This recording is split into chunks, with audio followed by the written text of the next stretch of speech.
فوج کے خرچے کم کرو. تو جو بھی آپ بیل آؤٹ کرے گا وہ آپ کنڈیشنز دے گا. تو پہلی تو کنڈیشنز میں نے آپ کو بتا دیں کہ ابھی انہوں نے مزید اور ٹیکسز لگانے ہیں کیونکہ ہماری ٹیکس کلیکشن گر گئی ہے. 400 ارب روپے کے ٹیکسز لگانے ہیں تو وہ بھی مہنگائی پیدا کرے گا. انہوں نے یہ جو پٹرول اور ڈیزل اور بجلی کی قیمتیں بڑھانی ہیں تو وہ اور مہنگائی کرے گا. تو عام آدمی کو سارا کچھ افیکٹ کرے گا. لیکن سب سے زیادہ کہ یہ ملک ایک بڑا خواب پاکستان، اس کی سیکیورٹی کی ہر اس پاکستانی کو فکر ہے جس کا جینا مرنا اس ملک میں. وہ لوگ جن کا سٹیک پاکستان میں نہیں ہے ان کو اس کی فکر نہیں ہے. ان کو تو باہر بیٹھے ہوئے ہیں، جب مشکل آتی ہے باہر چلے جاتے ہیں. مسئلہ یہاں پاکستان کے لوگوں کو ہے اور یہ میرا سب سے پہلے میں آپ کو بتاؤں کہ میرا یہ خطرہ ہے. دوسرا مجھے جو خوف آ رہا ہے وہ یہ کہ جن لوگوں نے، اور یہ جو چند لوگ تھے جنہوں نے یہ رجیم چینج کے اندر پوری سازش کر کے گرائی تھی گورنمنٹ، مجھے خوف ہی آ رہا ہے کہ انہوں نے کوئی یہ پچھلے 8 مہینے میں کوئی سبق نہیں سیکھا. بجائے یہ جلدی ریئلائز کرتے کہ یہ غلطی ہو گئی ہے اور یہ غلطی ٹھیک کرنے کا تو صرف ایک ہی طریقہ تھا جو میں پہلے دن سے کہہ رہا تھا جب ہماری گورنمنٹ گرائی کہ صاف اور شفاف الیکشن کروا دیں. اس کے علاوہ تو کوئی دوسرا طریقہ نہیں تھا. بجائے اس طرف جانے کے مزید اور پاکستان کو دلدل میں ہم نیچے جاتا جا رہا ہے. کیسے ہو یہ رہا ہے کہ عوام کے خوف سے کہ عوام نے اب سوال پوچھنے ہیں. اب سارے تنخواہ دار طبقہ، مزدور، کسان سب اب سوال پوچھیں گے کہ یہ جو آپ سازش کے تحت ان لوگوں کو اوپر لے کے آئے تھے کون ذمہ دار تھے اس کے؟ قوم سوال پوچھے گی. تو اس کے منہ بند کرنے کے لیے اب ساری حرکتیں ہو رہی ہیں. بجائے یہ کہ وہ قوم کو فیصلہ کرنے دے کون کس کو وہ لانا چاہتے ہیں، ایک جمہوری طریقے سے، ایک صاف الیکشن سے وہ قوم الیکٹ کر لے وہ لوگوں کو جس کو بھی وہ لے کے آئے اور وہ اس کو مینڈیٹ دے کہ ہمیں اب اس مشکل وقت سے نکالیں. الٹا دوسری طرف نکل گئے ہیں. جو اس وقت طاقتور لوگ پیچھے بیٹھے ہوئے ہیں، مجھے خوف آ رہا ہے کہ وہ پاکستان کو کدھر لے کے جا رہے ہیں. سب سے پہلے وہ پاکستان کی جمہوریت کو تباہ کرنے پہ تلے ہوئے ہیں. ہر حرکت ابھی یہ کی جا رہی ہے کہ ملک کو ایک فیشزم کی طرف، ایک خوف اور ہراساں پھیلایا جا رہا ہے. یہ میں پچھلے 7 مہینے سے دیکھ رہا ہوں. میں بار بار کہتا ہوں کہ میں نے جنرل مشرف کا مارشل لاء دیکھا. میں آپ کو یقین سے کہتا ہوں کہ کبھی اس طرح کا خوف، جس طرح کی فیشسٹ طور طریقے استعمال کیے جا رہے ہیں، میں نے کبھی ایسا نہیں دیکھا. وہ حرکتیں کی جا رہی ہیں ان لوگوں کو، ہم جو اس وقت بیٹھے ہوئے ہیں اپوزیشن میں، کہ ایک ملک کے غداروں سے ایسے کیا جاتا ہے. میں تو یہ سوچتا تھا نا کہ ملک کا کوئی غدار ہو تو اس سے اس طرح کی چیزیں کی جائیں. کوئی بیرونی ملک سے کوئی اسپائے آیا ہوا کلبھوشن ٹائپ، اس سے میں نے کبھی نہیں یہ سوچا تھا کہ اپنے لوگوں سے اس طرح کے جو اسٹریٹجی، جو ٹیکٹکس استعمال کی جا رہی ہیں، اور جو کبھی کسی کو اعظم سواتی کو جو اس کے اوپر ظلم کیا صرف خوف پھیلانے کے لیے. فواد چودھری اس کو اٹھا لیا جس طرح، اور رات کے اچھا آتے بھی ہیں، چلے دن کے وقت آ کے اٹھائیں، وارنٹ دکھا کے اٹھائیں. رات کے اندھیرے کے اندر صبح کے 3 بجے اعظم سواتی کو، 6 بجے صبح فواد چودھری کو. یعنی ہم کوئی قوم کے مجرم ہیں؟ اور اس کے علاوہ جو میڈیا سے کیا، جو ارشد شریف سے کیا، میڈیا کے لوگوں کو صرف آواز بند کرانے کے لیے، اس ملک کی جمہوریت ختم کرنے کے لیے، تاکہ لوگوں کو ڈر سے کہیں لوگ ان چوروں کے پیچھے لگ جائیں. ساری کوشش کی جا رہی ہے کہ ہم گھبرا کے، ڈر کے ہم کہیں جی چلیں ٹھیک ہے جی یہ چوری قبول ہے. میں آج اپنی قوم کو بھی بتانا چاہتا ہوں اور وہ لوگ جو یہ کر رہے ہیں ان کو بتانا چاہتا ہوں کہ آپ ملک کو ادھر دھکیل رہے ہیں، یہ ساروں کے ہاتھوں سے نکل جانا ہے. ابھی اس طرف تقریباً پہنچ گئے ہم. یہ جو معیشت سے ہوا ہے، یہ جو مہنگائی آ رہی ہے، اور ایک طرف مہنگائی آ رہی ہے، دوسری طرف بے روزگاری آ رہی ہے، اور تیسری طرف تنخواہ دار طبقہ ہے. جب اس کی تنخواہ ختم ہو جائے گی 10-12 دنوں کے اندر، وہ کیسے گھر گزارا کریں گے؟ تو یہ تو بھی آواز اٹھنے والی ہے اس قوم کے اندر. اور اس کے اندر جو ایک جمہوری طریقہ اسے نکالنے کا، ایک سیاسی استحکام پیدا کرنے کا، اس کو ختم کر کے اور زیادہ خوف اور ہراساں پھیلایا جا رہا ہے اور کونے سے لگایا جا رہا ہے جو ملک کی سب سے بڑی جماعت ہے. اور اس سے کیا ہوگا؟ اس سے پاکستان مزید دلدل میں پھنسے گا. ہمارا اس وقت حالات یہ ہیں کہ معیشت تو جا ہی رہی ہے، پاکستان کے چن چن کے ادارے تباہی کی طرف جا رہے ہیں. پارلیمنٹ، فیڈرل پارلیمنٹ کی کیا حیثیت رہ گئی جب راجہ ریاض اپوزیشن لیڈر بن گیا؟ وہ پارلیمنٹ کیا ہے جدھر اپوزیشن ہی نہیں ہے؟ جو کہتا ہے میں نون لیگ سے ٹکٹ لڑوں گا وہ اپوزیشن لیڈر بن گیا. تو پارلیمنٹ ختم. ایف آئی اے کا کام ہے کرپشن پکڑنا، ایف آئی اے کا کام ہے جرم پکڑنا. ایف آئی اے کو صرف شہباز شریف کو وہ منظور چپڑاسی اور وہ جو 16 ارب روپے کی ان کی چوری پکڑی تھی، اس کو مٹانے کے لیے، اس کو دبانے کے لیے ساری ایف آئی اے تباہ کر دی ہے. ایف آئی اے میں اپنے وہ چمچے ڈال دیے. ان سے کیا کر رہے ہیں کہ انتقامی کارروائی شروع کروا دی ہے ہر ایک کے اوپر. کہ میرے اوپر 70 کیسز کیے ہوئے ہیں، 70 ایف آئی آرز ہیں میرے پہ. ساری ٹاپ لیڈر جس سے ڈر لگتا ہے اس کو پکڑ لیتے ہیں، اس کے اوپر ایف آئی آر کاٹ دیتے ہیں. تو یہ کیا، اس سے کیا ہمارے منہ بند ہو جائیں گے؟ اس سے کیا ملک ٹھیک ہو جائے گا؟ ایف آئی اے، نیب جس نے ہمارے دور میں 480 ارب روپیہ ریکور کیا تھا 3.5 سالوں میں ملک کے لیے، 480 ارب روپیہ، آج 1100 ارب روپیہ جو نیب نے ریکور کرنا تھا وہ معاف کروا دیا چوروں کا.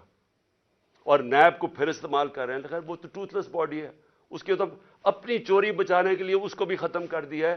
یعنی لائسنس دے دیا ہے پاکستان میں وائٹ کالر کرائم کو. آج طاقتور اب چوری کرے گا جو ملک سے پیسہ باہر بھجوا دیتا ہے، نیب کی کوئی اب طاقت نہیں رہے گی اس کو پکڑنے کے لیے. صرف چھوٹے چور اب پکڑے جائیں گے. ہماری عدلیہ، ہمارا انصاف کا نظام، اس کے اوپر جتنا پریشر ڈالا ہوا ہے، اور صرف پریشر کس لیے ڈالا ہوا ہے کہ رول آف لا کے لیے نہیں، رول آف لا نہ آئے اس کے لیے پریشر ڈالا ہوا ہے. اور ہمارے سامنے ابھی یہ جو کیئر ٹیکر گورنمنٹ بنی ہے، میں اس کے اوپر آنا چاہتا ہوں کہ پہلے تو قوم کو سمجھ آنی چاہیے کہ کیئر ٹیکر گورنمنٹ کا مطلب ہی ہوتا ہے نیوٹرل امپائر.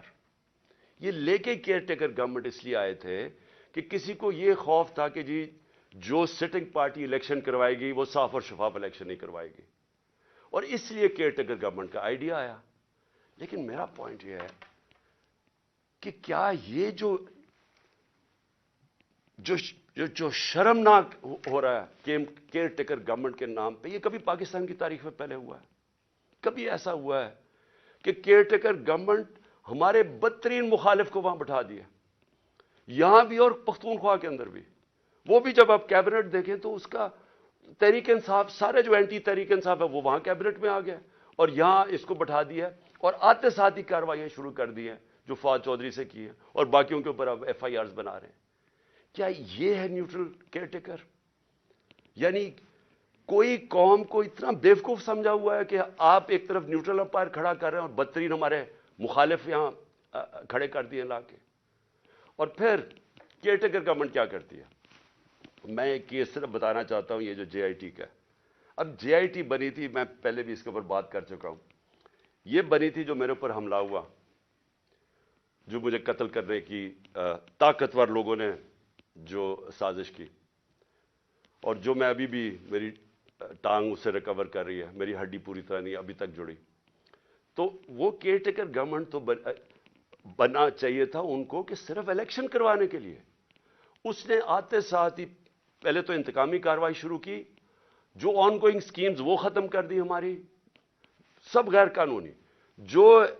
جو ڈپارٹمنٹس کے ہیڈ لگے ہوئے تھے، جو نان پولیٹیکل لوگ تھے، ان کو ہٹانا شروع کر دیا. اور جو جے آئی ٹی ہے، جے آئی ٹی کو بند کر دیا. اب پروونشل جے آئی ٹی نے فائنڈنگز کی ہوئی تھی کہ ایک نہیں تھا، 3 شوٹر تھے. 2 جو ڈی پی او گجرات تھا اور جو سی ٹی ڈی کا ایس ایس پی تھا، ان دونوں نے پروونس کی جے آئی ٹی کی پروونس کی پولیس نے منع کر دیا کہ جی ہم اپنے فون بھی نہیں دکھاتے جن سے انہوں نے تصویریں لی تھی، اس کا ویڈیو بنائی تھی جو شوٹر تھا ندیم. اور جب انہوں نے یہ ثابت کر دیا 3 شوٹر ہیں، تو وہ ساری جو پورا بنایا ہوا تھا طاقتور لوگوں نے بیانیہ وہ ختم ہو گیا. تو یہ ضروری تھا کہ طاقتور لوگ سب سے پہلے جو اس حکومت کے پیچھے ہیں کہ جے آئی ٹی کو ختم کریں. اب جے آئی ٹی کا جو انہوں نے ایک اینٹی کرپشن کا آدمی لے کے آئے ندیم سرور, اس نے کیا کیا ہے, اس نے آتے ساتھ ہی سسپینڈ کر دیا جو انویسٹیگیٹنگ آفیسر تھا, اور سارا جو جے آئی ٹی کا ریکارڈ ہے وہ سیل کر دیا. کس چیز کا ڈر ہے؟ میں یہ سوال پوچھتا ہوں کہ اگر کسی نے کوئی غلط کام نہیں کیا تو ان کو ڈر کس چیز کا ہے؟ آخر ایک سب سے بڑی پارٹی کے ہیڈ ایکس پرائم منسٹر کو قتل کرنے کی کوشش کی گئی ہے, یہ انویسٹیگیشن کیوں بند کی جا رہی ہے؟ آپ چیلنج کر سکتے ہیں بعد میں, جب جے آئی ٹی کا رزلٹ آئے تو عدالت میں پیش ہو رہا ہے, تو اس کے اوپر پوری دوسری طرف کی سائڈ کی آ سکتی ہے, لیکن انویسٹیگیشن کیوں بند کر رہے ہیں؟ کیوں اتنا خوف زدہ ہے؟ اور میں آج اپنی ساری قوم کو یہ بتانا چاہتا ہوں کہ دیکھیں, مجھے جب پہلی دفعہ پتا چلا جب ہماری گورنمنٹ ہٹائی گئی, تو مجھے پتا چلا کہ مجھے قتل کرنے کی سازش ہوئی ہے. میں نے ویڈیو بنا کے باہر بھیج دی. 4 لوگ تھے بند کمروں میں جنہوں نے فیصلہ کیا مجھے قتل کرنے کا, اور میں نے بتا دیا, اور پبلک جلسے میں بتایا کہ یہ میں نے کر دیا, اور اگر مجھے کچھ ہوگا تو یہ ویڈیو ریلیز ہو جائے گی. اس کی وجہ سے وہ پیچھے ہٹ گئے. اگلا انہوں نے پلان بی بنایا, دینی انتہا پسند کے نام پہ مجھے قتل کیا جائے. وہ بھی مجھے پتا چل گیا. میں نے تب جا کے 2 پبلک جلسوں کے اندر بتایا کہ یہ کرنے لگے ہیں. پہلے انہوں نے ویڈیو بنائی, پھر میرے اوپر پوری سازش کی, پوری کیمپین بنائی کہ جی اس نے توہین کر دیا مذہب کی. وہ پوری سازش چلی, اور اس کے بعد میں نے پہلے بتایا, اور پھر انہوں نے تقریباً کامیاب ہو گئے تھے. تو اللہ کا کرم ہے, بچانے والا, زندگی دینے والا. اب یہ تیسرا پلان سی بنا ہے. آصف زرداری اس کے پیچھے ہے. کرپشن کا پیسہ اس کے پاس بے تحاشا ہے. سندھ حکومت سے یہ باقاعدہ, سندھ حکومت سے جو پیسہ لوٹتا ہے وہ یا الیکشن کے اوپر لگا دیتا ہے, یا سینٹ کے الیکشن میں ایم پیز کو خریدنے پہ لگا دیتا ہے. جو بھی الیکشن آزاد کشمیر کا, گلگت بلتستان, بے تحاشا پیسہ پھینکتا ہے, کیونکہ چوری کا پیسہ ہے. یہ پیسہ اس نے لگایا ہے ایک دہشت گرد تنظیم کو, اس نے پیسہ دیا ہے.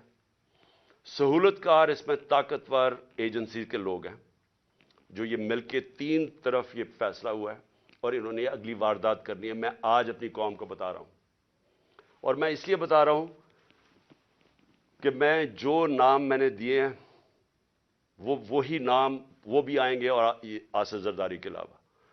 تو میں اس لیے یہ کر رہا ہوں کہ زندگی موت تو اللہ کے ہاتھ میں ہے. میں نے تو نکلنا ہے, جیسے میں ٹھیک ہوں گا. میں نے تو اب الیکشن کیمپین پہ نکل جوں گا, نہیں تو ویسے کیمپین پہ نکلوں گا. لیکن میں تو بند میں نہیں ہوں گا, لیکن مجھے کچھ ہوا تو ساری قوم کو پتا ہونا چاہیے کہ کون لوگ تھے جنہوں نے یہ کروایا, تاکہ میری قوم ان کو معاف نہ کرے,